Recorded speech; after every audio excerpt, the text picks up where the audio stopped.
어디 보자. 구약 시대국은 계속 보고 있는 중이었어요. 그 중에서 지난 시간에 요 서론 봤어요. 서론. 네 사건 창세기 1장부터 11장까지. 그래서 전체 성경의 서론이라고 했고, 우리 구원이 왜 필요한가, 구원의 필요성에 대해서 이야기해 준다고 했어요. 그리고 그 다음에 내 인물 아브라함 이야기부터 뒤로 유다서까지 쭉 이거는 우리 구원의 본론이라고 했어요. 구원이 필요한 우리에 대해서 어떻게 구원에 가시는지 그 구원의 과정에 대한 거고, 계시록이 결론이라고 했어요. 구원의 완성. 이런 맥락에서 우리가 성경을 보는 거고, 그래서 성경은 이제 세계 역사의 흐름이 천지 창조로부터 새하늘과 새 땅으로 이렇게 향해 가고 있다고 이야기합니다. 그래서 천국, 뭐 하나님 나라 이렇게 표현보다는 성경에 나온 표현 자체로 새하늘과 새 땅이라는 거. 이게 계시록에서 이렇게 표현하고 있는 거죠. 보면은 계시록에서 바로 새하늘과 새 땅 이렇게 표현하고 있고, 사실 베드로 사도도 이렇게 얘기했어요. 우리가 바라보는 그 소망하는 곳, 새하늘과 새 땅, 이런 표현이에요. 그리고 이런 표현이 이미 구약에서 약속된 거예요. 구약에서 그 이사야서에 보면은 하나님께서 새하늘과 새 땅을 창조하겠다. 새하늘과 새 땅이 항상 내 앞에 있는 것처럼 너희도 내 앞에 있을 그렇게 새하늘과 새 땅. 이미 약속된 거예요. 이렇게 완전한 회복의 모습으로 약속해 주신 게 새하늘과 새 땅이라는 거. 그래서 이것은 새로운 창조를 말하는 거예요. 새하늘과 새 땅. 천지 창조했죠. 새하늘과 신천신지 이거예요. 신천신지. 그래서 신천지가 이거 갖다 쓴 거예요. 새하늘과 새 땅 완전한 회복. 그러니까 처음의 모습으로 회복이에요. 그래서 성경의 처음과 끝은 이렇게 쌍을 이루고 있어요. 그러니까 원래 성경의 처음 이때 창조했죠. 이것도 이제 새 창조예요. 새 창조. 그리고 이 상태가 처음에 천지 창조의 상태가 구원의 상태거든요. 우리의 구원의 상태. 이때도 이제 구원이 완성되는 상태가 되는 거예요. 그래서 구원에 있어서 중요한 것 하나님과의 관계라고 했어요. 친밀함이라고 했어요.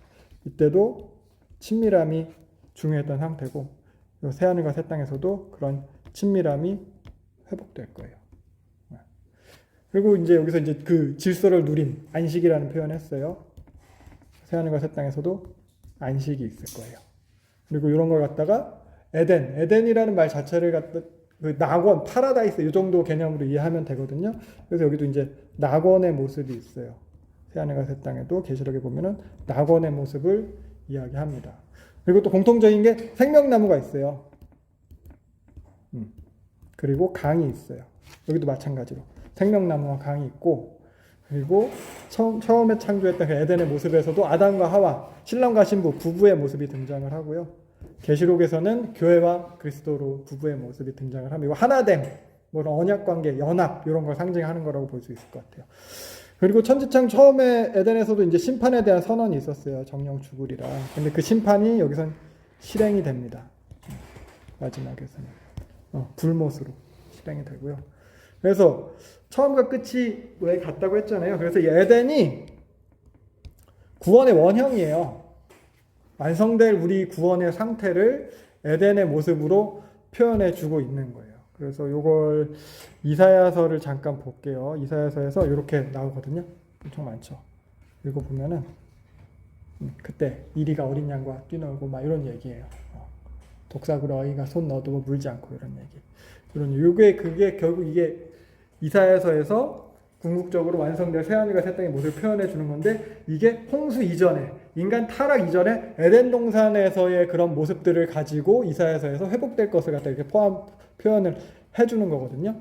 근데 이런 창세기에서 그래서 이렇게 우리가 처음에 천지창조할 때 나타났던 에덴의 모습들, 그런 모습들은 이제 원독자 입장에서, 창세기 원독자 입장에서의 표현이에요. 동양적인 표현이에요. 그러니까 아라비아 사막에 살던 사람들에게 파라다이스, 낙원에 대한 설명을 해주는 거죠. 그러니까 창세기에 보면은 이제 강이 막 있고, 광야에 막 샘이 나듯이, 그리고 내 강이 있고, 동산이 있고, 푸른 초장이 있고, 열매가 있고, 과실이 있고, 이런 식의 표현이었다면은, 계시록의 새하늘과 새 땅은, 이 계시록 쓸 당시는 그 히브리 문화, 그런 동양적인 문화라기보다는 헬라 문화예요. 그리스 사람들한테 낙원을 표현해 주는 거예요. 그래서 보다 이런 보석이나 금이나 이런 화려한 표현들이 더 많아요. 그래서 결국 계시록에 나타난 새하늘과 새 땅이든 창세기에 나타난 에덴이든 둘 다 이제 낙원을 표현한 건데, 원독자의 문화 수준에서 가장 이상적인 그런 상태를 갖다 표현한 거죠. 그래서 물리적인 모습 자체가 우리가 나중에 회복될 새하늘과 새 땅의 그런 모습일 것이다 라고 물리적인 모습을 갖다 우리가 이야기하는 게 아니고, 그러니까 그런 형태의 그런 우리의 구원이 그런 물리적인 그런 형태에 있는 게 아니고 이런 이상적인 상태를 표현하는 것, 그 상징하는 것은 결국 하나님과의 관계라는 거를 갖다가 이야기를 하고 싶었어요. 그래서 처음에 친밀함 얘기했잖아요. 그래서 하나님과 함께 거닐었다는 것, 한락했다는 것, 하나님의 질서대로 다스려졌다는 것. 이게 우리 구원의 원형이라는 거예요. 온전한 상태, 우리의 온전한 상태. 에덴 동산과 새하늘과 새 땅은 하나님의 임재가 있는 그런 상태라는 거. 그걸 기억하면 될 것 같아요. 그래서 성경의 처음과 시작은 같은 모습인데 그 모습은 하나님과 함께하는 그런 상태다. 그게 회복되어야 되는 모습이다. 이게 성경에서 말하는 세계 역사의 흐름이다. 이렇게 정리를 하시면 될 것 같고요. 이어서 보면은 지난 시간에 네 사건 창조, 타락, 홍수, 바벨탑 이거 보는 중이었어요. 그래서 홍수 요 정도까지 봤어요. 그래서 원독자 입장에서 어떤 의미가 있냐 이거 보고 있는 중이고, 그래서 모세 오경의 원독자 출애굽 당시에 이스라엘 백성들이 하나님에 대한 지식이 우리보다 없었다 이런 얘기했었어요. 애굽에서 노예 생활하면서 이제 근근히 살아온 거예요. 그 사람들한테는 뭐 유일신에 대한 개념도 없고 그냥 우리 히브리 민족인데 우리랑 언약 맺은 신이 있다 요 정도의 개념이 있는 거예요. 유일신한 개념도. 그래서 사실 우리가 CCM 같은 거 그 중에서 최근에 많이 불렸던 요게벳의 노래 이런 게 있더라고요. 그래서 요게벳의 노래는 많이 미화된 거예요. 그러니까 출애굽 이전을 살던 요게벳이잖아요. 절대 주권자인 하나님에 대한 개념이 없었을 거예요. 하나님 어떤 신이 유일신이 있고 그게 우리 삶의 주인 된다 이런 개념은 없었을 거예요. 하나님이 부모 되신다라는 개념, 어떤 신이 부모 되신다는 개념, 애굽에서 그런 수많은 신들을 섬기면서 사는 그런 문화 속에서 그런 개념이 없었을 거예요. 그러니까 요게벳이 뭐 모세를 갖다 하나님한테 맡겼다거나 이런 것, 사실 성경은 사도행전에 보면 스데반의 설교에서 보면 모세는 버려졌다고 얘기하고 있어요. 스데반은 자신들의 그 역사를 얘기합니다. 그래서 요게벳의 노래는 어떻게 보면 요게벳의 고백이기는 좀 어렵지 않을까. 요게벳 스스로가 만약에 그 노래를 듣는다면 좀 민망할 수도 있을 것 같아요. 나 이런 마음까지는 아니었는다면서. 그러니까 그 사건을 묵상한, 모세를 갖다 그 갈대 상자에 넣어서 보낸 그 사건을 묵상한 우리의 고백인 거죠. 우리의 고백으로서 우리의 삶을 하나님께 드린다. 그러니까 모세 어머니 요게벳에서 어떤 간절함은 있었을 텐데 그게 어떤 하나님에 대한 신앙도 혹은 그런 고백을 갖기도 어려웠을 것 같아요. 그러니까 틀렸다는 건 아니에요. 고백으로서의 보자면 그 메시지가 뭐 크게 어긋나진 않아요. 근데 성경의 내용을 근거로 하자면 좀 아쉬울 수 있다는 거죠. 근데 그런 거 우리가 이제 원독자 입장에서 보니까, 그러니까 CCM들 중에서 이런 게 많아요. 예쁜 가사나 멜로디나 비트나 이런 걸 통해서 우리한테 막 감동을 주고 막 열정을 일으키고 이럴 수 있는데 가사 자체가 성경의 내용과는 맞지 않는 것들이 있어요. 그러니까 그 곡을 지은 사람의 어떤 고백이나 바램일 수는 있는데 이제 우리가 성경적 진리인가 이런 부분은 확인해 볼 필요가 있을 것 같아요. 그래서 성경은 원독자 입장에서 해석할 때 가장 안전해요. 그렇지 않고 우리가 묵상하고 우리의 고백일 수도 있긴 한데 해석에 있어서는 그렇습니다. 그래서 지난 시간 성경 서론 창세기 11장까지의 내용을 원독자 입장에서 살펴보는 중이었어요.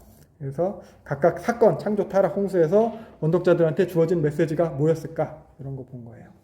그래서 원독자들한테 먼저 필요했던 메시지는 이거죠. 하나님이 누군지, 그리고 우리의 정체성, 우리는 뭔데 이러고 있는지, 그리고 언약 맺는 거, 이 언약은 왜 맺는 거지, 언약의 내용은 왜 이런 건지, 가나안 땅은 왜 가야 되는지 이런 거. 요거. 그래서 지난 시간에서 잠깐 정리 같이 한번 살펴볼 거예요. 처음 창조 사건, 창조 사건에서 하나님에 대해서 나타난 부분, 원독자한테 이야기했던 건 절대자 하나님이라는 얘기 있었죠.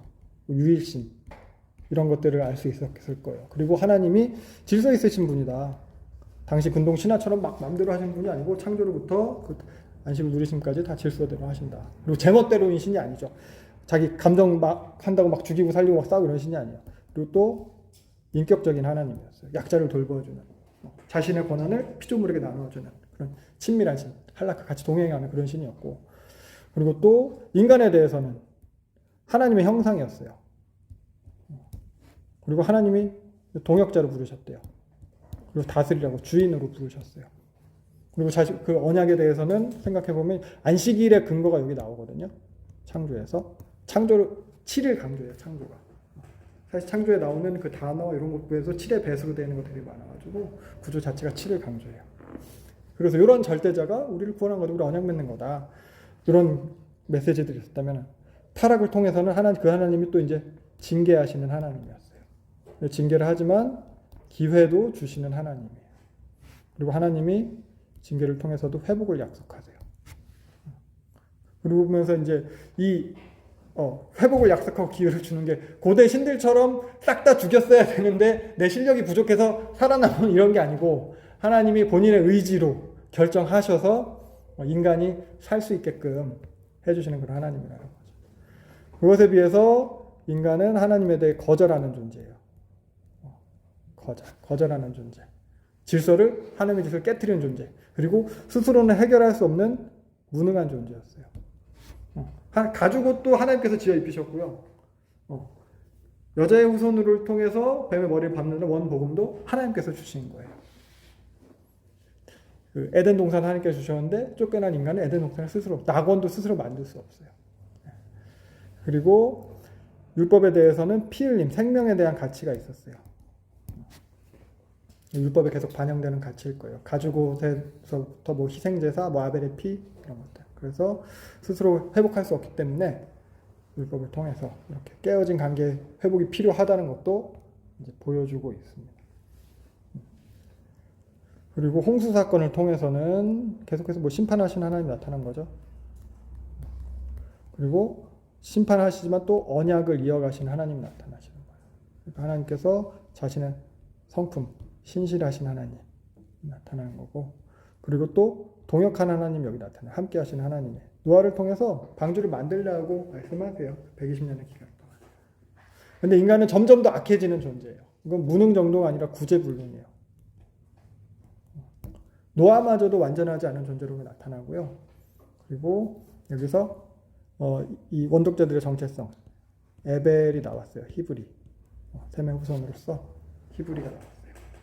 그리고 이제 가나안 정복의 정당성 지난 시간에 봤어요. 함 얘기하면서 가나안 정복의 정당성, 그리고 하나님의 형상이기 때문에 살인하지 않아야 되는 거, 언약과 관련해서는 이런 거, 그런 얘기를 나왔고, 그래서 원독자 입장에서 우리가 보게 되는데 관찰이 먼저 기본이에요. 사실 성경 보는데 잘 봐야죠. 우리가 성경 본문을 갖다 그냥 사실 안 읽었던 본문은 아니잖아요. 근데 그 본문을 주의 깊게 잘 봐야 돼요. 구조도 봐야 되고 문맥도 봐야 되고 표현 방식도 봐야 되고, 다 하찮은 이유라도 다 그렇게 기록된 이유가 있어요. 뭔가 특이한 게 반복된다, 일반적인 게 아닌 게 반복된다 하면은 좀 더 생각을 해봐야 돼요. 그리고 그것을 적용함에 있어서는 우리의 상황에다가 성경을 갖다 끼워 맞추는 게 아니고 원독자의 입장에서 메시지를 취해서 그 성경의 메시지로 우리 상황을 이제 조명하는 거예요. 우리 상황을 그걸로 설명해 가야 되는 거예요. 한때는 요 노아 그 홍수 위에 함 저주하는 본문을 가지고 흑인 노예를 갖다 정당화하기도 했었거든요. 그러니까 그런 식으로 자기가 하는 거를 갖다 합리화하려는 말씀 뽑기가 되면 안 되고 성경의 메시지를 통해서 조망하는 것이 되어야겠습니다. 그리고 홍수 사건에서 한 가지 더 중요한 것은 홍수 이후에 무지개 언약이에요. 홍수 이후에 하나님께서 노아의 예배를 받으셨어요. 그리고 스스로 다짐하셨어요. 이렇게 내가 다시는 땅을 저주하지 않겠다. 이거 싹 다 없애는 거 이런 거 하면 안 되겠다. 이거 스스로 다짐하셨어요. 그리고 나서 22조금 다시 질서를 부여하셨죠. 질서를 부여하시고 9장 넘어가면 이제 복을 주시고, 그리고 다시 또 2절 3절 보면은 이 노아의 후손들의 가족들에게 다시 니네들에게 이거 다 다스려라 이렇게 하시고, 그리고 생명을 함부로 하지 마라, 피째 먹지 마라 명령 주시고, 그리고 나서 이제 이어지는 말씀이 무지개 언약인데, 여기까지가 이제 노아 언약이에요. 새 창조, 새롭게 창조하시고 창조 언약이랑 같은 맥락의 그런 언약이에요. 근데 여기서 끝나게 아니고 이어서 보면은 무지개 언약을 주시는데, 그래서 아까 앞에서 다짐하신 그 모든 생물을 다 멸하지 않겠다 이렇게 스스로 다짐하신 그 선언과 관련된 언약이에요. 그래서 이 언약은 모든 인류와 노아랑 노아 자손과 모든 생명체에 대한 언약이에요. 9절 10절 이렇게 보면은.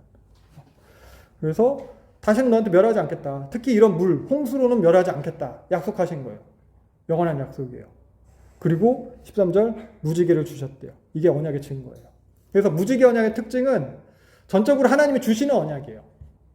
인간의 어떠함과 상관없어요. 뭐 지키면 해준다 이게 아니에요. 뭐 지켜라가 아니에요. 그냥 수여하신 거, 하사하신 거예요. 그래서 이 무지개를 주신, 뭐라고 해요? 하나님께서 내가 보고 기억하겠다. 14절부터 보면은 하나님 자기가 기억하시겠다는 거예요. 그래서 사실 하나님이 다 아시죠. 뭐 이거 있다고 뭐 기억 못하고 뭐 하시겠어요? 인간들에게도 이렇게 확실히 증거로 주시는 거예요. 그래서 이게 홍수 이후에 주신 무지개 언약인데 창조 언약은 조건부 언약이라고 했어요. 행위 언약이라고 했어요. 선악과 먹지 마라. 핏째 먹지 마라. 근데 이 무지개 언약은 무조건적 언약이에요. 은혜 언약. 명령이 없어요. 그래서 이 도표에서도 보면은 제가 언약들을 갖다 색깔로 표시해 놨는데 은혜 언약은 보라색이고 행위 언약은 요런 핑크색 비슷한 건데 아담 언약, 노아 언약이고 창조 언약이라고 하는 걸 색깔을 갖다 좀 섞어 놨어요. 왜냐하면 행위 언약이지만 은혜 언약이 같이 여기에 붙어 있는 거거든요. 아담에게는 원복음이 있어요. 여자의 후손이 너를 그 뱀의 머리 밟을 것이다. 그리고 노아에게는 전체 인류에게 주신 무지개 언약이 있어요. 이 둘은 은혜 언약이에요. 인간의 어떠한가 상관없어요. 인간이 뱀을 갖다 사랑하든 말든 여인의 후손은 뱀의 머리통을 밟을 거예요. 그런 거. 그래서 하나님께 수여하시는 거예요. 하나님 편에서 지키시고 이루어야 하는 언약이라는 거죠. 보시고. 그래서 노아 언약에는 이렇게 무지개 언약이 붙어 있고 기억하셔야 돼요. 그리고 이어서 등장하는 사건이 바벨탑 사건이죠. 홍수 이후의 사건이 바벨탑 사건이에요. 이 바벨탑이 의미하는 바를 우리가 이제 생각을 해야 돼요. 홍수 이후에 등장했어요. 하나님이 홍수 이후에 무지개를 주셨어요. 왜 주셨어요? 약속이에요. 하나님이 이제 다시는 너희 싹 다 심판하는 거 안 할 거다. 물로 심판하는 거 안 할 거다. 근데 인간이 이 약속을 못 믿는 거예요. 하나님 의심하는 거예요. 하나님을 믿는 게 아니라 다른 신을 섬기는 거예요. 계속해서 자기 힘으로 해결하려고 하는 거예요. 그래서 사실 이게 바벨탑 건축 방식에서 바로 드러나거든요. 바벨탑 건축 방식 벽돌과 역청이에요. 볼게요. 다 같이. 벽돌을 만들고 역청으로 진흙을 대신하고. 역청 언제 쓰는 거냐면은 하나님이 노아한테 방주 만들어라 할 때 쓰라고 한 거예요. 역청을 그 안팎에 칠해라. 역청 방수예요. 모세 그 갈대 상자에도 역청 칠해요. 방수제예요. 그래서 홍수 이후에 이 사람들은 방수로 되는 걸 지어요. 이게 이라크 지방에 남아있는 유적이거든요. 지구라트라고 해요. 그래서 성경 좁혀볼까요? 어딘지 지도 감이 오시나? 요 동네예요. 여기가 이제 예루살렘 이스라엘 동네고 요 동네에 지구라트라는 유적이 있는 건데 성경 역사가나 일반 역사가나 대부분 다 동의해요. 이게 바벨탑의 모티브다 라고 해가지고 아직도 있어요. 이거 관광지예요. 이 사람들은 여기 되게 잘 관광지로 많이 사용을 한대요. 그래서 이거 이 사람들이 쌓은 탑이거든요. 이게 보통 이거는 이제 이런 형상이었을 것이다 이렇게 얘기를 하는 거고 지금 남아있는 건 한 2층 정도까지밖에 안 남아있는 것 같아요. 선생님, 네. 바벨탑의 모티브면 이거를 보고 그거 바벨탑이다. 이게 바벨탑이고 성경도 실제 있었던 바벨탑을 이렇게 여기 이제 기록을 한 거다. 그렇더라고요. 그래서 여기는 관광지로 돼 있어가지고 이게 얘네들 막 비슷한 거 다른 것도 막 만들어 놓고 했더라고요. 그러니까 이런 거 자기네들은 오히려 광고를 하는 거 바벨탑이다 이렇게 하고 바벨탑 이렇게 이런 게 유적이 있대요. 근데 이 바벨탑이 뭐냐?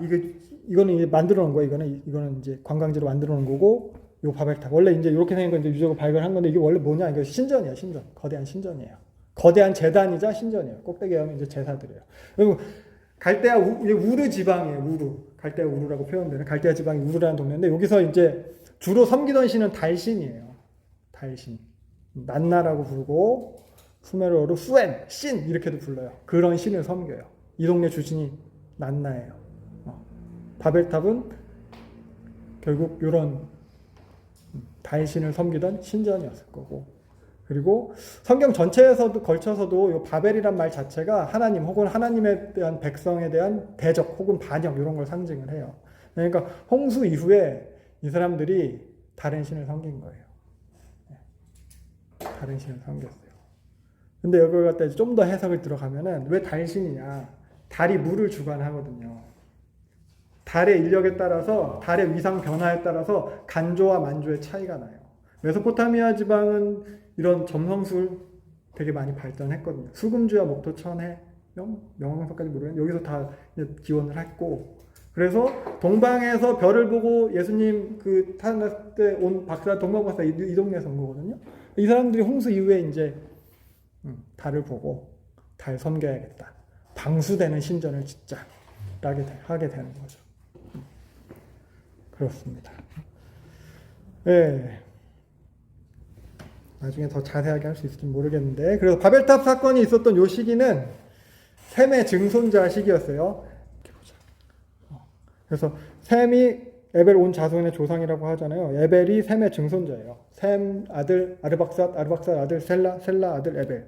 근데 에벨이 자기 아들의 이름을 갖다 벨렉이라고 지었대요. 벨렉이 나뉘었다는 뜻이거든요. 그러니까 에벨이 살던 시대에 바벨탑 때문에 세상이 나뉘었어. 그래서 아들을 낳았는데 아들 이름을 갖다 나뉘었다라고 지은 거예요. 대부분의 성경학자들이 그래서 요 에벨 시대 때, 요 벨렉 태어났을 때 바벨탑으로 인하여 성경이 그 민족이 나뉜 사건이 있었을 것이다라고 하는데 요 에벨이 누구였어요? 히브리 민족 기온이라고 했잖아요. 히브리인들 자기 조상들을 갖다 이제 대표하는 그런 그 조상이 되는 거거든요. 그러니까 바벨탑 사건이 있을 때부터 그 이전부터 하나님께서 히브리 민족을 택하셨다라는 게 원독자들한테는 되는 거예요. 아브라함부터도 아니고 그 전부터다. 라는 거. 사실 그러니까 노아 언약에서부터 나오는 거죠. 가나안이 내 종이다. 그래서 여기서도 바벨탑 사건을 통해서 볼 수 있는 거는 하나님께서 계속 포기하지 않으시는 거예요. 바벨탑 사건을 통해서 인류를 흩으시지만 하나님은 자기 백성 아브라함을 진짜부터 준비하고 계시는 거고, 그리고 인간은 계속 구제불능이고 하나님과 상관없이 살려하고 하나님 떠나고. 그래서 이 사람들이 미리 민족이 나뉘기 이전부터 우리를 택하신 그 하나님과 지금 언약 맺는 거구나 라고 원독자들은 생각했을 거예요. 그래서 이 정도로 내 사건을 이제 원독자 입장에서 간단히 이제 정리를 해본 거예요. 그래서 서론격이라고 했잖아요. 여기에 사실 성경에서 중요한 이야기들이, 중요한 개념들이 많이 들어있어요.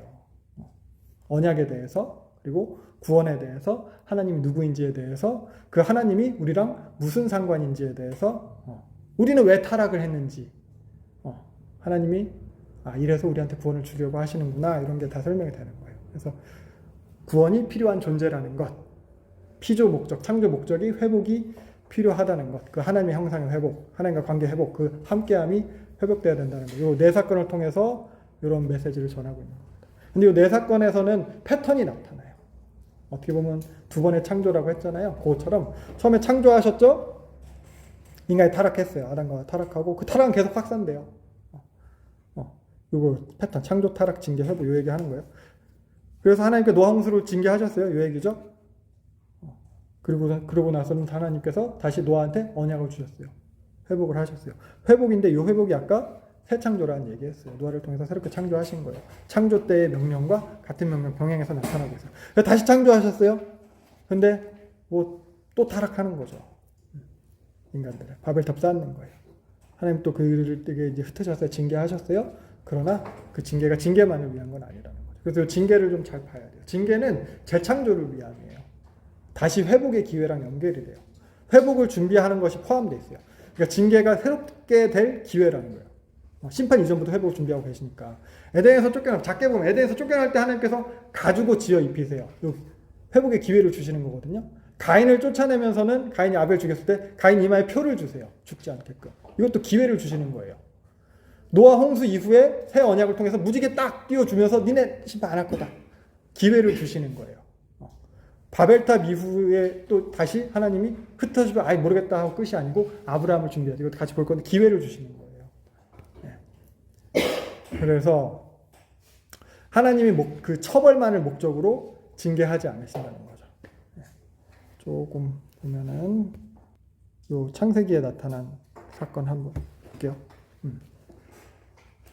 아브라함이 이제 기근 때문에 가나안을 떠나서 이제 애굽으로 내려가는데 자기 죽을까봐 두려워가지고 사라를 갖다 누이라고 속이잖아요. 나중에 그 아비멜렉에 대해서도 마찬가지거든요. 사라를 누이라고 속이는데, 그러면 요 바로와 아비멜렉에 대해서 하나님께서 나타나셔서 어떻게 보면 징계를 하시는 거예요. 재앙을 내리셨어요.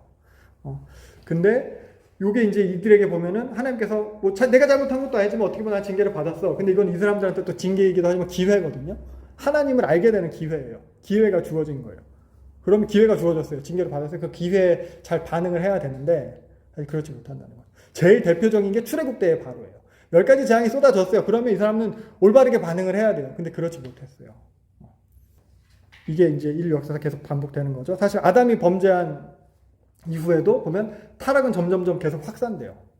하나님께서 바로 어떻게 그냥 다 심판해서 없애버리지 않고 징계하셨지만 긴 기간을 통해서 기회를 주시는 거예요. 근데 타락은 점점 더 심해져요. 이 정도 했는데 그냥 생각보다 괜찮네? 이거예요. 무뎌지고 조금 더 하고 죄에 대해서 그렇게 되는 거죠. 그래서 보면은 가인의 7대 손 이야기 나오죠. 라멕 이야기 나올 거예요. 라멕이래요. 가인은 한 명 죽이고 숨었지만 라멕은 그냥 내 발발부네 혹은 나 이렇게 조금 괴롭히네 이런 애를 그냥 확 죽여버렸다. 그리고 자랑하는 수준까지 가게 되는 거예요. 그리고 노아 홍수 이후에도 그 니므롯이 등장하죠. 니므롯 요 본문을 갖다 뭐 해석하는 그 차이가 있을 수 있겠지만 요 니므롯이라는 말 이름 자체가 악한 군주의 관용적인 표현으로 쓰여요. 그러니까 하나님 앞에 용감했다라기보다 하나님을 대적하는 정도로. 히틀러와 같은 우리가 히틀러 하면 나쁜 뭐 대통령, 나쁜 군주, 나쁜 지도자의 표상이잖아요. 어쩌면 니므롯도 이렇게. 그러니까 하나님은 계속 기회를 주시는데 인간은 계속 실패하는 사이클이에요. 요거를 갖다가 이제 우리가 볼 수 있어요. 하나님 계속 회복하려고 하는데 인간은 계속 거절하고 하나님 의지하지 않고 떠나고. 그래서 바벨탑도 스스로 명성 있는 자가 되려고. 하나님 필요 없다는 거예요. 하나님 없어도 우리 충분히 잘 살 수 있다. 근데도 하나님 계속해서 회복하려고 하시는 거죠. 그 회복의 근거가 뭐냐? 하나님 인간과 계속 회복하려고 하세요. 하나님 왜? 자신의 전적인 주권 은혜로 뭐 회복하려고 하는 왜? 사랑의 하나님이라서 뭐 그렇게 할 수도 있겠지만 언약이 근거예요. 언약. 그래서 지금 우리가 이제 창조 언약, 노아 언약하고 아브라함 언약 하려고 하는데 그 이전에 태초부터 있었던 언약이 있어요. 창조 이전부터. 이걸 갖다가 저는 영원한 언약을 표현하는데 신학자들은 구속 언약이다 이렇게 표현을 하더라고요. 그러니까 태초에 있었어요. 인간이 있기도 전에 있었어요. 누구랑 약속해요? 하나님 세 분이서 하는 거예요. 삼위 하나님이. 이걸 갖다 구속 언약이라고 불러요. 이게 성경에 직접 표현된 부분은 뭐 이렇게 하셨다라는 건 없지만 우리가 이제 볼 수 있는 본문들은 이런 본문들이에요. 디도서 본문이 이거예요. 내가 사도 됐어요. 디도서 바울이 썼어요. 바울이 내가 사도가 됐는데 내가 사도된 이유는 영생 때문이에요. 영생의 소망이에요. 우리 구원 관련된 거예요. 이 영생은 하나님께서 영원 전부터 약속하신 것이다. 하나님 세 분이 약속하셨다는 거예요. 디모데후서에서 말하죠. 하나님이 우리를 구원하사 거룩하신 소명을 부르심은 영원 전부터 예수 그리스도 안에서 우리에게 주신 은혜대로 예수 그리스도를 통해서 주신 은혜가 뭐예요? 우리를 구원하신다는 거죠. 행위대로 하심이 아니래요. 이것도 은혜 언약이에요. 그래서 하나님이 약속하셨어요. 잘하는 놈만 구원해 주자. 이게 아니고 계속 보면 그 얘기예요. 은혜로 하신 거예요. 그리스도 안에서 우리를 택하신 거예요. 네. 그래서 바울이 그런 이런 표현들을 하는 거예요. 영원 전부터 감추어졌던 이 복음. 그래서 내가 이걸 로마서에도 보면 너희들에게 전한다. 그리고 이런 복음은 만세 전부터, 영원 전부터 하나님께서 미리 정하신 것이다. 이런 표현들. 그래서 저는 원복음 이야기하면서 복음이 원시적인 형태에 있다가 발전되는 게 아니고 원래 제대로 된 완전한 복음이 있는데 그걸 갖다 원독자의 수준에 맞게 원시적으로 표현한 거라고 했어요. 그러니까 여기부터 시작이 되는 거예요. 요 구속 언약에서부터. 완전한 복음이 있었고 그걸 갖다가 이제 표현해 가시고 아브라함에게도 계시해 가시고 그리스도를 통해서 완성이 되는 겁니다. 이게 영원한 언약이에요. 그러니까 이것 때문이에요. 하나님은 자기들끼리 언약했어. 거짓이 없으신 하나님께서 여기 표현이 그렇죠. 거짓이 없으신 하나님이 약속하신 거예요. 그러니까 지킬 수밖에 없어요. 그거예요.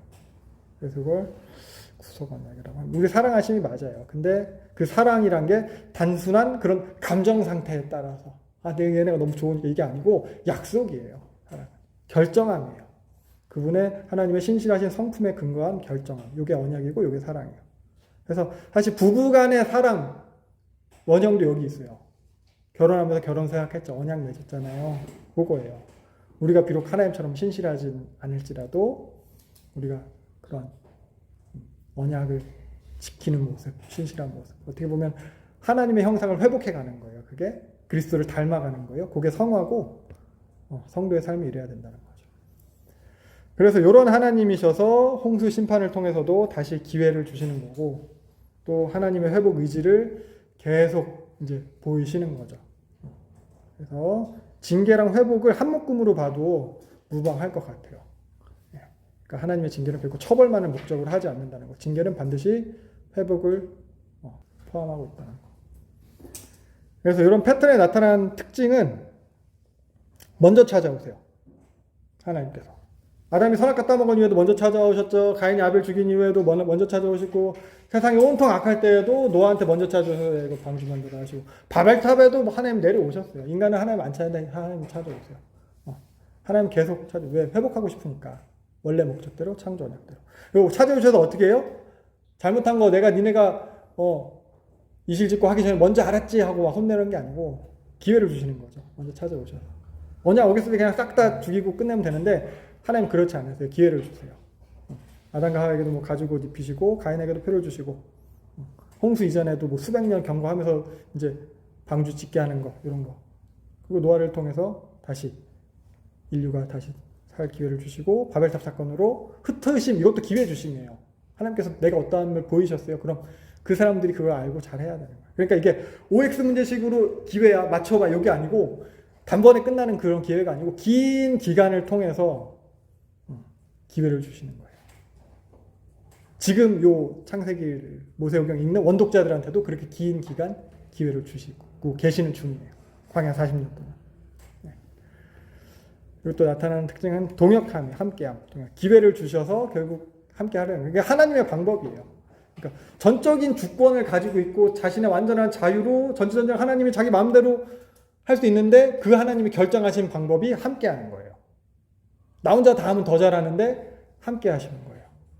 하나님의 형상인 인간과 동역하려고 하시는 거예요. 그러니까 기회를 계속 주시는 거예요. 함께 하고 싶어서. 참 얘기했죠. 아담과 하와 짓고 나서 동물 이름 짓는 일 하고 또 이제 경작하게 하시고 다스리게 하시고 그리고 또 창조를 그리고 노아를 통해서 방주 만드는 것도 함께 하시는 거고 혼자 다 하실 수 있는데 원독자들한테도 되게 중요한 의미를 가져요.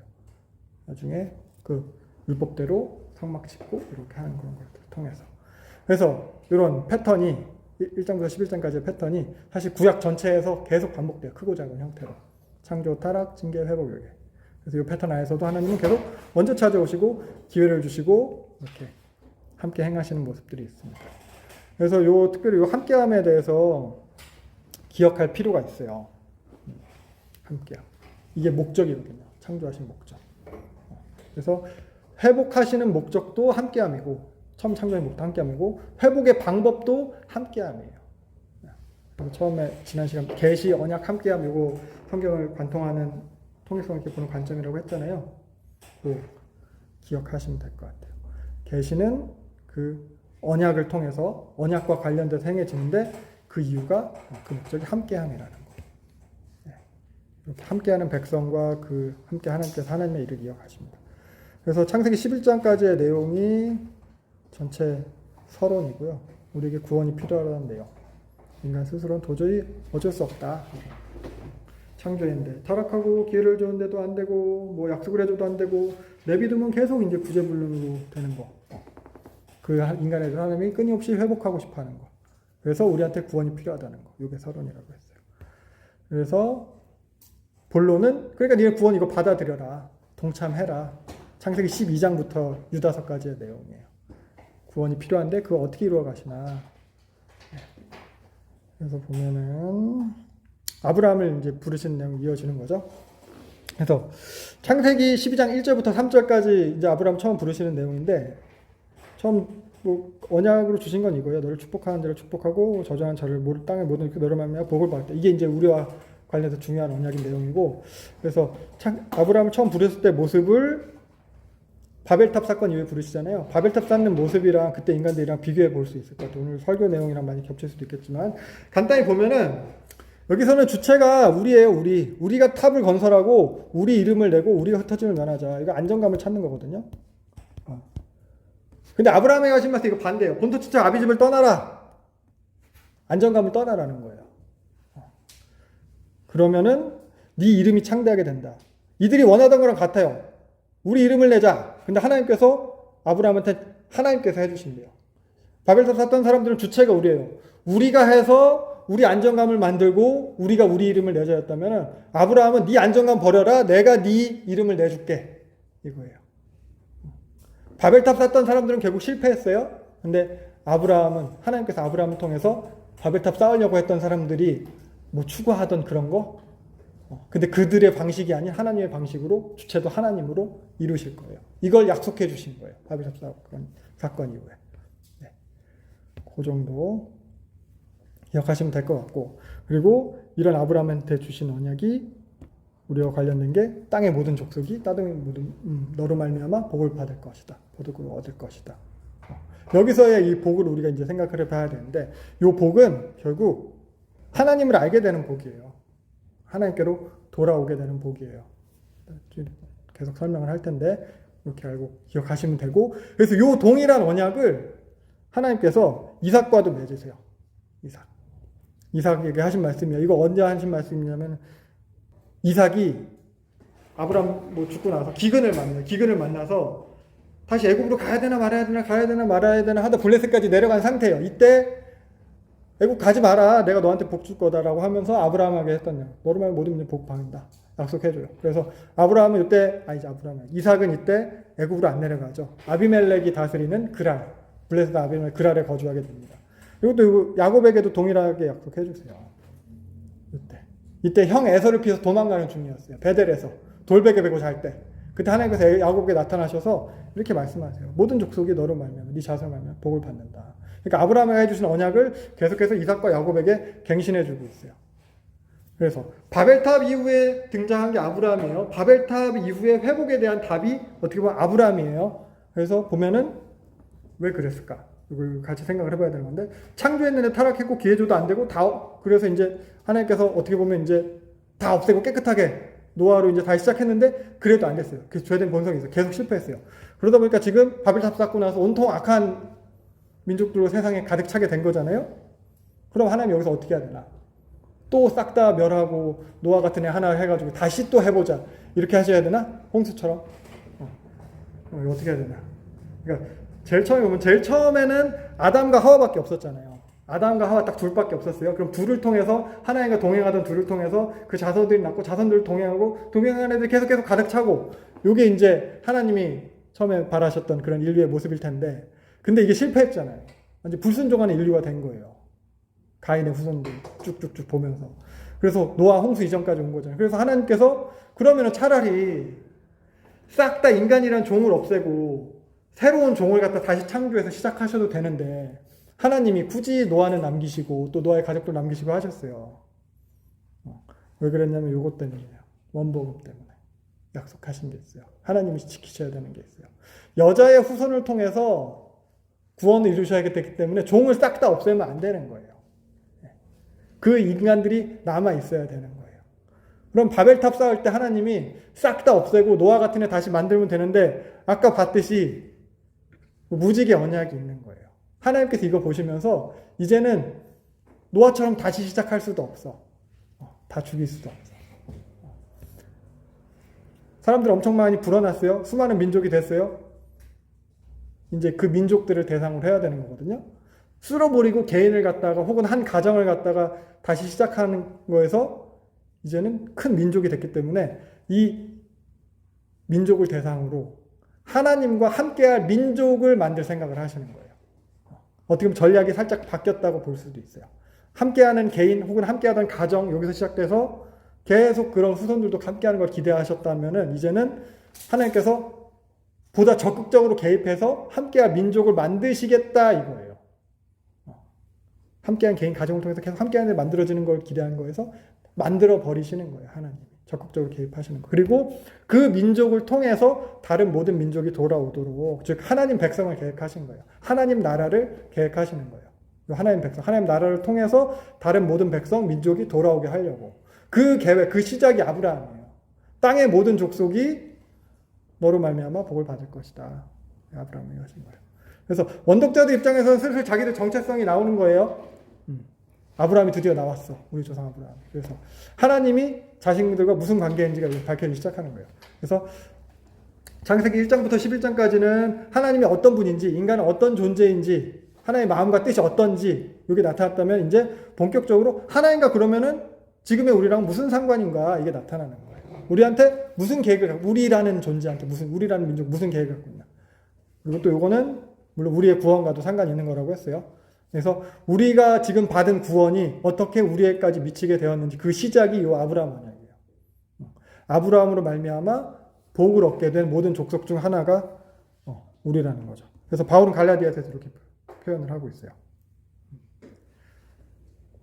아브라함에게 복음을 전하되 모든 이방인이 너로 말미암아 복을 받으려 하였느니라. 그래서 믿음으로 말미암는 이는 아브라함과 함께 복을 받는다. 갈라디아서 바울은 이렇게 아브라함 언약에 대해서 표현하면서 이방인인 우리 너희도 다 이렇게 아브라함 언약을 통해 복 받는 거다. 사도행전 이거 베드로가 설교한 거예요. 베드로가 성전에 설교한 거. 아브라함에게 이르시기를 땅의 모든 족속이 너희 씨로 말미암아 복을 받으려 하셔서 그 씨를 갖다가 유대인인 너희들한테 먼저 보냈다.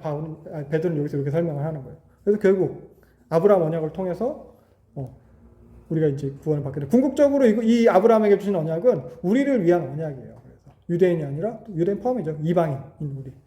그래서 아브라함과 이삭과 야곱에게 주신 언약, 그게 지금 우리에게 성취된 언약의 시작인 거예요. 그래서 우리도 이 하나님을 아는 게 중요해요. 이 언약을 아는 게 중요해요. 우리가 이 언약의 수혜자니까. 우리의 정체성도 여기서 나오는 거거든요. 그래서 복. 땅의 모든 족속이 너를 말면 복을 얻을까. 아까 여기 복. 예. 복. 원래 이 원어 이거 바라크예요. 바라크. 원어가 바라크. 히브리어 바라크예요. 히브리어 바라크를 갖다 위에 복이라고 번역을 한 거예요. 복은 첫 번째 의미는 무릎 꿇다라는 의미예요. 무릎 꿇다. 이 복이라는 의미가 성경 어디 나오면은 하나님께서 아담과 창조하시고 이제 그들에게 이제 복을 주실 때 나와요. 하나님이 그들에게 복을 주면서 이르시되 생육하고 번성하라 땅에 충만하라 이렇게 나와요. 복 주시며 첫 번째 의미는 무릎 꿇다예요. 하나님이 그들에게 어떻게 보면 원어를 막 직역해 무식하게 하나님이 그들에게 무릎 꿇고 이르시되 생육하고 번성 땅에 충만하라 이런 개념이 되는 거거든요. 이걸 갖다가 나중에 이제 복을 빌다 축복하다 여기까지도 되는 거예요. 인간이 복을 빌기 위해서 무릎을 꿇어야 된다 뭐 이런 식으로까지도 해석이 되는 거고, 근데 처음 사용된 개념은 그런 개념이었어요. 그러니까 이 무릎 꿇다라는 것에서 계속 생각을 해보면은 결국 하나님이 인간의 자신의 피조물들에 대해서 자신을 낮추시고 관계 맺으시는 거거든요. 그걸 이제 복이라고 표현하는 거예요. 그러니까 유교적인 의미의 우리가 생각하는 복이랑은 뭐 입신양명이라든가 뭐 만사형통이라든가 이런 정도의 의미는 아닌 거예요. 하나님과의 관계 회복에 대한 말인 거예요. 그래서 결국에 신약에서는 이 복을 갖다 아까 뭐 바울이나 베드로도 갈라디아서 사도행전에서 얘기했듯이 예수 그리스도의 성량함으로 인해서 의롭게 되는 것, 이걸 갖다 말하는 거거든요. 요 복. 그래서 땅의 모든 족속이 너로 말미암아 나랑 관계 회복이 될 것이다. 깨어진 관계가 회복되게 너로 말미암아 너의 씨로 말미암아 나랑 함께하는 것이 회복될 것이다 이 얘기예요. 그래서 결국 하나님 바벨탑 이후에 이 아브라함을 준비하신 거고 새롭게 준비하신 거예요. 하나님 백성을 갖다가 새로 만들려고 하셨고 하나님 나라를 계획하셨고 하나님 나라니까 그 땅 영토는 하나님 나라의 영토는 가나안에서 시작을 하는 거예요. 나중에 가나안도 한번 지정학적 위치를 한번 보세요. 유럽과 아프리카와 아시아를 잇는 그 가운데 딱 있어요. 퍼져나가기 좋게. 뭐 중간에서 하면서 보겠지만 그래서 순환도 많이 당해요. 근데 하나님께서 그런 어떻게 보면 물리적인 위치도 선택하신 의미들이 다 또 있는 것 같아요. 아무튼 그래서 아브라함, 이삭, 야곱의 이런 전 생애를 통해서 하나님께서 이들을 갖다 이제 이 민족을 만들어야 되는 거거든요. 이제 전적인 내버려 두지 않으세요. 전적으로 개입을 계속 하세요. 인도하시고 가르치시고 계속 만들어 가는 거예요. 하나님 나라를 준비하시는 거예요. 하나님의 질서를 가르치시는 거예요. 창조 때 하나님이 있고 인간이 있고 피조세계가 요 질서, 유일신인 거, 전지전능하신 이런 거. 계속해서 하나님의 하나님 되심과 너희들과 내가 함께하겠다 이 의지를 갖다가 계속 계속 계시하시는 거예요. 계속 계시하는. 단순히 그런 정보나 지식을 알려주기 위한 목적의 계시가 아니라고 했잖아요. 그래서 언약 맺으시는 거예요. 아브라함, 이삭과 야곱과 이들을 택하시고 백성 삼으시고 먼저 찾아오셨어요. 여기서. 그래서 보면은 그래서 내 인물을 통해서 나타난 하나님과 이 내 인물과의 관계, 원독자들의 관계도 여기서 이제 포함이 되어 있겠죠. 보면은 결론부터는 전적인 은혜예요. 내 인물을 통해서 하나님과에 대한 그 관계의 정의가 보여지게 되거든요. 하나님과 우리가 어떤가? 그게 결국 전적인 은혜예요. 아무런 자격과 조건이 없는데 그들에 대해서 하나님이 주권적인 은혜로 만들어 가신다. 제 표현으로 하자면은 너무하다 싶을 정도로 하나님이 억지로 끌고 가신다. 이렇게요. 이거 좀 너무한데 이거 좀 말이 돼? 이런 표현이거든요. 제가 하는 표현으로는. 그래서 그러니까 마찬가지예요. 원독자들도 마찬가지예요. 하나님께서 원독자들을 선택하신 이유, 출애굽시켜서 신의 사에서 언약 맺게 하고 가나안 땅에 들어가신 이유, 그러니까 자격이 있는 게 아니에요. 은혜예요, 은혜. 그리고 하나님과 당시 원독자들의 조상 아브라함과 이삭과 야곱이 하나님과 상관이 있어진 이유도 전적인 하나님의 주권이고 하나님의 전적인 선택이고 하나님의 전적인 은혜였거든요. 그러니까 아무런 자랑할 공로가 없다는 거예요. 하나님이 선택하시고 주권적으로 이끌어가세요. 진짜 안 되는 거 억지로 질질 끌어서 만드세요. 왜냐하면 내비두면 안 되니까. 타락해서 죄된 본성이 있는 그 인간이 스스로 해결할 수 없는 전적인 무능력이기 때문에. 그래서 주권적으로 개입하셔서 민족으로 만들어 가시는 거예요. 그래서 그런 의지가 계속 드러나는 거거든요. 내 인물을 통해서 하나님께서 그 회복을 내가 하겠다. 의지가 내 인물의 이야기를 통해서 드러납니다. 그래서 그런 주권적 개입의 모습을 한번 살펴보면은 아브라함이 출신지가 이렇게 28장에서 보면은 갈대아인의 우르라고 표현되고 있어요. 갈대아인의 우르. 아까 봤던 그 지구라트 바벨탑 쌓았던 동네예요. 다이신 섬기던 동네, 바벨탑 동네. 그래서 아브라함의 아버지가 데라인데 이 데라도 뭐라고 표현되냐면 이래요. 강 저쪽에 유프라테스 티그리스 강 저쪽에 거주하면서 뭐 했대? 우상 섬기던 자였대요. 아브라함의 아버지 데라. 전승에 의하면 데라는 우상을 만들어서 파는 일을 하던 사람이었어요. 아브라함의 형제 하란이 아까 어디서 죽었대요? 갈대아 우르에서 죽었대요. 왜 죽었대요? 아브라함의 아버지 데라가 죽였대요. 우상숭배 제대로 안 해서. 전승이에요. 유대 전승에 하면 그렇대요. 그러니까 이 정도 수준의 가정에서 하나님께서 아브라함을 택하신 거예요.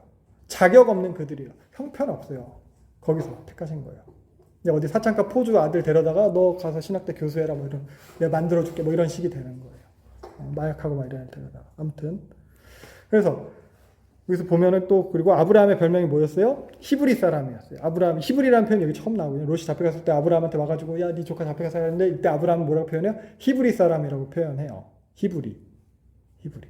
강 건너 온 자. 히브리라는 말 자체가 강 건너 온 자 떠돌이라는 뜻이라고 했어요. 그래서 어원이 에벨, 셈의 증손자 에벨.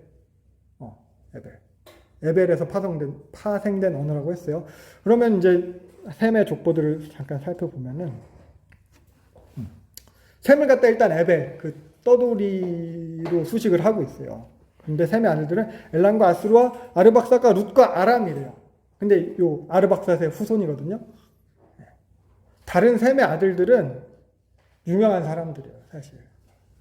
엘람과 아수르, 아르박사가 룻과 아람.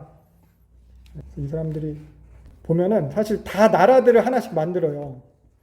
엘람은 엘람 나라를 만들어요. 여기 보이세요? 엘람. 티그리스가 하류에 위치했던 고대 국가예요. 활을 되게 잘 썼다고 해요. 중간 사람들 보겠지만 이게 바벨론을 갖다 끝까지 괴롭히고 같이 막 이렇게 경쟁했던 나라가 왜 엘람이에요. 페르시아 고레스가 이 엘람 출신이에요. 엘람. 그렇고 아수르는 다 유명하죠. 아수르는 요 유프라테스 강 위쪽으로 가장 오래된 제국이에요. 함무라비 법전이 아수르에서 나온 거잖아요. 그리고 룻은 리디아를 만들어요. 리디아는 요 소아시아 쪽에서 되게 부유한 나라였어요. 금과 은이 풍부했어요. 그래서 리디아가 시장을 처음 만들었다고 하고 주화도 처음 만들었다고 해요. 그래서 여기 보면은 계시록에 뭐 4대 교회 나오잖아요. 이 4대 교회가 사레디스인데 리디아의 수도가 여기예요. 그래서 계시록에도 보면은 4대 교회가 니네가 너 그렇게 뭐 안일한 모습에 대해서 책망을 하거든요. 부유함 때문에 그래요. 그런 부도덕한 모습, 안일한 모습이 교회에도 들어오게 되거든요. 아무튼 룻은 리디아를 만들고 아람은 이 아람 나라를 만들어요. 시리아 지방부터 유프라테스 강 상류 쪽에서 지배하던 이 아람. 그래서 메소포타미아 지방 공용어가 이 아람어예요. 야곱도 아람 사람이라고 표현되기도 해요. 신명기 한번 볼까요? 신명기 26장 5절. 모세가 이제 표현하는 거예요. 야곱에 대해서 네 조상은 방랑한 아람 사람이었다. 그러니까 이 정도로 표현되기도 해요. 예수님도 아람어 사용하셨어요.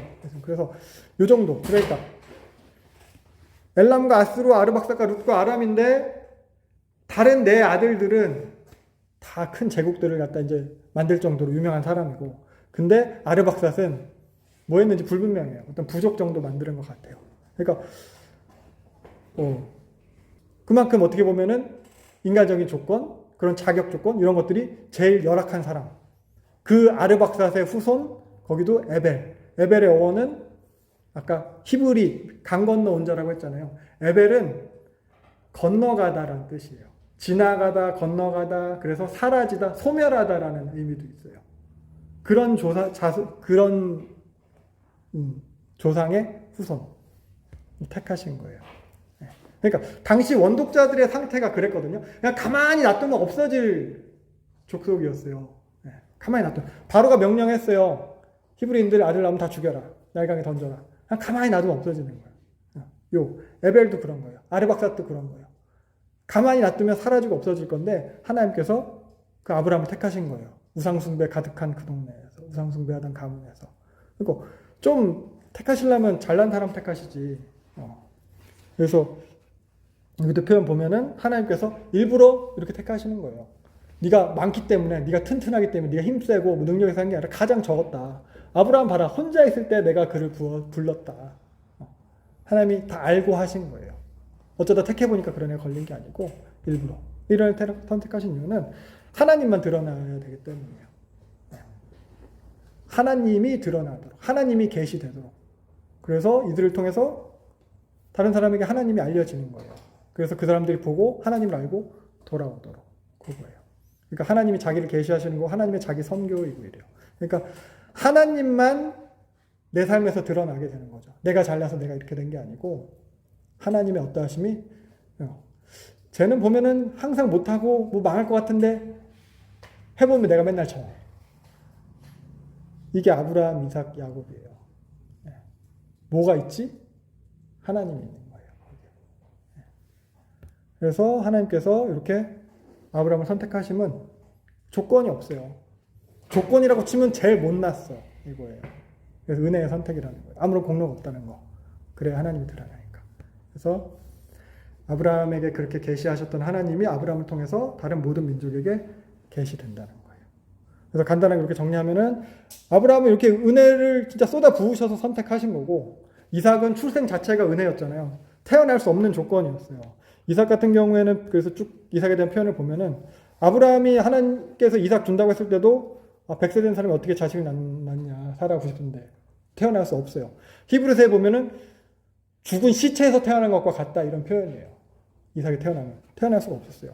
그리고 이삭은 태어나서 사실 뭐 하나 잘하는 게 없어요. 능동적으로 하는 게 없었어요. 뭐 싸우면은 쫓겨나고 뭐 휘둘리고 막 이런 여기도 보면은 창세기 26장에서 보면 아브라함 똑같이 자기 아내 그러니까 모른다고 이렇게 뭐 팔아먹듯이 그렇게 하고, 그리고 나중에 그렇게 해서 결국 그 그랄 땅 아비멜렉에게 빌부터 살던 두려워하면서 벌벌 떨면서 빌부터 사는 처지인데 하나님이 함께 하시니까 서로 경쟁하고 대등한 관계까지 가는 거예요. 아비멜렉 이삭한테 네가 우리보다 강해졌다 떠나라 이렇게 표현을 하는 거고, 그리고 여기 고백이 나오는 거예요. 하나님이 계시가 된 거예요. 이삭의 삶을 통해서 여호와께서 너와 함께 하신다. 우리랑 언약 맺자. 서로 해치지 말자. 그 전까지는 계속 못 뺏고 이러다가 이제는 이렇게까지 되는 겁니다. 야곱은 뭐 이야기가 너무 길어가지고 보면 아시잖아요. 야곱은 결국 자기 잔머리냐 하나님의 인도냐 이거 사이에서 계속 하나님이랑 대결하던 사람이 어떻게 보면 야곱이거든요. 형 속였죠. 뭐 아버지 속였죠. 계속 잔머리 쓰다가 결국 도망갔는데 라반 만났어요. 나보다 잔머리 더 잘 쓰는 라반 만나가지고 라반 속아서 20년 동안 종처럼 살다가 거기서 또 도망쳤어요. 도망치다 걸렸어요. 근데 그때도 그런 과정마다 하나님께서 도와주셔서 위기를 계속 탈출해 가는 게 야곱의 이야기거든요. 에서 앞에서도 뭐 벌벌 떨고 뭐 세겜에서도 그렇고 애굽으로 내려가는 것까지도 결국 하나님께서 다 인도해 주셨기 때문에 가는 거예요. 이 모든 과정에서 하나님이 계시됩니다. 그리고 요셉은 결국 뭐 은혜의 통치 이렇게 표현하기도 하더라고요. 아브라함과 이삭과 야곱에게 하신 그 언약이 요셉을 통해서 성취되어 가게 되는 거거든요. 그러니까 사실 요셉은 히브리인들의 조상으로 불리지는 않아요. 아브라함의 하나님, 이삭의 하나님, 야곱의 하나님이라는 표현이 있는데 요셉의 하나님이라는 표현은 없어요. 어떻게 보면 이 네 인물 중에서 가장 완전했던 사람이 요셉이거든요. 너무 거짓말을 안 해서 형들한테 미움을 받긴 했지만 근데 왜 요셉에게는 그런 표현이 없냐라고 하면 중요한 거는 언약이에요. 요셉과는 그런 너로 말미암아 큰 민족 만남 혹은 너를 통해서 모든 민족이 돌아온다 이런 식의 언약 맺는 게 없어요. 언약이 없었어요. 그래서 중요한 거는 어떻게 보면 그 사람이 어떠하면 물론 중요해요. 요셉의 그런 믿음을 잘 지키고 이런 깨끗하고 정결한 모습 중요해요. 근데 그것보다 중요한 건 언약이라는 거예요. 그래서 물론 하나님께서 요셉의 삶을 인도하세요. 함께 하세요. 근데 아까 말했듯이 하나님께서 아브라함과 이삭과 맺은 언약의 실행으로서 요셉을 인도하신 거예요. 아브라함과 이삭과 야곱과 맺은 언약의 성취로서 요셉을 갖다 인도하셔서 이 민족을 만들어내시는 거거든요. 그러니까 요셉이 어떻게 보면 온전할 수 있던 이유도 하나님께서 그 은혜를 부어주셔서 은혜로 이루어진 거다라고 해서 은혜 이 내 인물에게 베푸신 나타나신 그 은혜의 근거가 언약이라는 거죠. 이걸 내 인물을 통해서 볼 수 있어요. 네. 그래서 이 내 인물의 이야기를 통해서 또 원독자들이 자신들의 이제 정체성을 갖다 알 수 있게 되는 거거든요. 내 인물과 원독자의 관계를 통해서 이제 자신들의 원독자들의 정체성을 알게 되는 거예요. 그래서 간단하게 살펴보면은 가나안에 가는 이유들이 내 인물의 이야기를 통해서 설명이 돼요. 우리가 애굽에서 뺑뺑 돌고 있고 태어나 보니까 어떻게 보면 광야인 사람들도 있고 근데 가나안은 가야 된대. 가나안은 왜 가야 되냐? 그러니까 아브라함, 이삭, 야곱, 요셉을 통해서 요 것들이 나오는 거거든요. 보면은 그냥 다 그래요. 창세기 처음에 12장에서 하나님께서 아브라함에게 하신 것도 가나안 땅을 준대요. 가나안 땅 가라고 했어요. 그리고 이제 애굽에 기근 때문에 들어갔다 나와서 롯이랑 너무 가진 게 너무 많아서 헤어져야 돼, 흩어져야 돼 할 때도 하나님께서 여기서 약속하셔서 너 다 봐라. 보이는 땅 내가 다 너 줄 거다. 다시 또 약속해 주시고. 그리고 15장에서 나타나서 내가 이 땅 너 주려고 너 갈대 우르에서 너 데리고 나온 거다. 이삭에게도 아까 나타나셔도 약속하셨던 게 이 땅 줄 거다. 야곱에게도 아까 말씀하신 그런 거. 이런 식으로 가나안 땅에 자기들이 왜 가야 되는지 자신 정체성이 나오는 거고, 그리고 자기들이 왜 애굽에서 노예 생활을 했는지 이것에 대한 것도 나오는 거예요. 하나님께서 15장에서 아브라함이랑 약속하시면서 애굽 땅에서 이제 그렇게 노예 생활을 할 것, 괴롭힘을 당할 것, 400년 동안 괴롭힐 거다. 이런 거 다 말씀하시는 거예요. 아브라함 때부터 이미 이게 계획이 되었던 거구나. 야곱에게도 말씀하세요. 요셉이 이제 애굽의 총리가 돼가지고 야곱 가족들 갖다 다 불러오는데 야곱이 애굽으로 가는 길에 이제 불안한 거예요. 가도 되나 안 되나, 가도 되나 안 되나. 그래서 부엘세바에서 딱 이제 있는데 하나님이 이제 나타나서 말씀하시는 거예요. 부엘세바는 거의 땅끝이에요. 여기 딱 넘어가면 이제 가나안이 아닌 거예요. 땅끝에 가서 있는데 하나님께서 말씀하시는 거예요. 애굽에 가는 거 두려워하지 마라. 너로 큰 민족이 이루겠다. 아브라함에게 하신 약속을 애굽에 가서 이루시는 거거든요. 그리고 너 다시 반드시 올라올 거다. 이렇게. 그러니까 결국 하나님의 약속 때문에 우리가 가나안 땅에도 가야 되는 거고, 하나님께서 약속하신 것 때문에 우리가 애굽에서 노예로 또 살게 됐던 거고, 이렇다는 거예요. 그리고 또 이 하나님과 우리가 지금 시내산에서 언약 맺는 거, 이것도 여기서 좀 설명이 되거든요. 이거는 창세기에서 기록된 구조적인 설명이에요. 요거까지만 한번 볼게요. 그래서 아브라함이 애굽에서 나와서 하나님이랑 언약 맺기까지의 과정이 이 사람들이 원독자들이 출애굽해서 시내산에서 언약 맺기까지의 과정이랑 같아요. 아브라함이 제일 처음에 애굽으로 왜 갔다고 그랬어요? 기근을 만나서 갔어요. 먹을 게 없어서. 야곱과 가족들, 그 70명의 가족들이 애굽 왜 갔어요? 7년 동안 기근이 있어서 갔어요. 먹을 게 없어서 갔어요. 거기서 살았어요. 그럼 출애굽할 때의 모습을 보세요. 출애굽할 때의 모습, 하나님께서 아브라함 때문에 바로의 집에 재앙을 내리셨대요. 이스라엘 백성이 출애굽할 때 어땠어요? 10가지 재앙이 바로의 집에 내렸어요. 그리고 출애굽했어요. 출애굽할 때 모습 어땠어요? 부자가 됐어요. 아브라함은 바로로부터 받은 게 많았어요. 부자가 돼서 나왔어요. 출애굽할 때도 마찬가지예요. 부자가 돼서 나와요. 각각 하나님께서 설명할지 모르겠어요. 이게 이제 전리품 취하듯이 그들에게서 필요한 거 다 금과 팽을 받아라 해가지고 그거 다 받아서 나와요. 이거 출애굽기 12장 35절부터 보면 그 얘기 나올 거예요. 찾아보세요. 그리고 출애굽했어요. 부자가 돼서 나왔어요. 그리고 나서 무슨 일이 있었어요? 아브라함은 먹고 마시는 것 때문에 다퉈요. 가진 게 너무 많다 보니까 이때는 롯의 이제 그 종들과 아브라함의 종들이 싸우는 거예요. 먹고 마실 게 부족해가지고. 그리고 이제 또 출애굽했을 때도 부자에서 나왔지만 먹고 마시는 것 때문에 다퉈요. 물 부족하다, 먹을 게 없다 하면서 백성들이 불만이 일어나요. 그 다음에 있었던 일은 뭐예요? 창세기에서는 롯이 잡혀가요. 전쟁이 일어나요. 아까 봤던 그 엘람 왕 그돌라오멜이 왕 4명을 데리고 와가지고 싸워요. 아브라함이 자기 집에서 길린 사람 몇 명이에요? 318명 데려가서 싸워서 이기고 가져와요. 출애굽 백성들도 그 먹는 거 물 때문에 불평한 다음에 아말렉과의 전쟁이 있어요. 아말렉과의 출애굽기 17장에 보면 나와요. 그 여호수아가 싸우죠. 모세가 손 들면 이기고 손 내리면 지는 전쟁, 그 얘기예요. 전쟁이 있어요. 그리고 전쟁 끝난 다음에 무슨 일이 있어요? 아브라함 돌아왔을 때 어떤 일이 있어요? 멜기세덱이 와요. 제사장 멜기세덱이 와서 아브라함을 축복해요. 그리고 그 아말렉과의 전쟁, 출애굽 백성들이 여호수아가 아말렉과의 전쟁 끝나고 나서 누가 와요? 모세의 장인 이드로가 찾아와요. 미디안 제사장이에요. 출애굽기 18장 내용이에요. 와서 축복해줘요. 그리고 나서 창세기 15장에서 12장부터 쭉 본 거예요. 아브라함 이야기. 그러고 나서 창세기 15장에서 하나님께서 아브라함과 언약 맺는 장면이 이어집니다.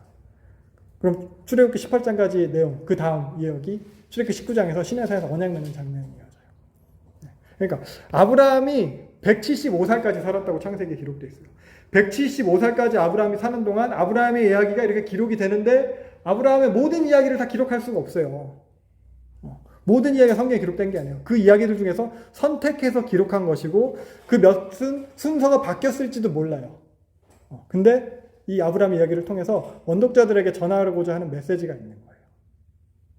그래서 아브라함의 이야기에서 어떻게 보면 가장 강조되는 것, 원독자들한테 있어서 가장 필요한 메시지는 이삭 바치는 얘기가 아니에요. 우리는 아브라함 이야기하면 이삭 바치는 거 제일 유명하게 생각하는 그게 아니에요. 원독자들은 제일 필요한 이야기는 15장이에요. 창세기 15장. 아브라함과 하나님과 언약 맺는 이야기예요. 그럼 출애굽기도 마찬가지예요. 출애굽기에서도 가장 중요한 사건은 10가지 재앙, 홍해 가른 거 이런 거 아니에요. 19장에서 하나님과 언약 맺는 장면.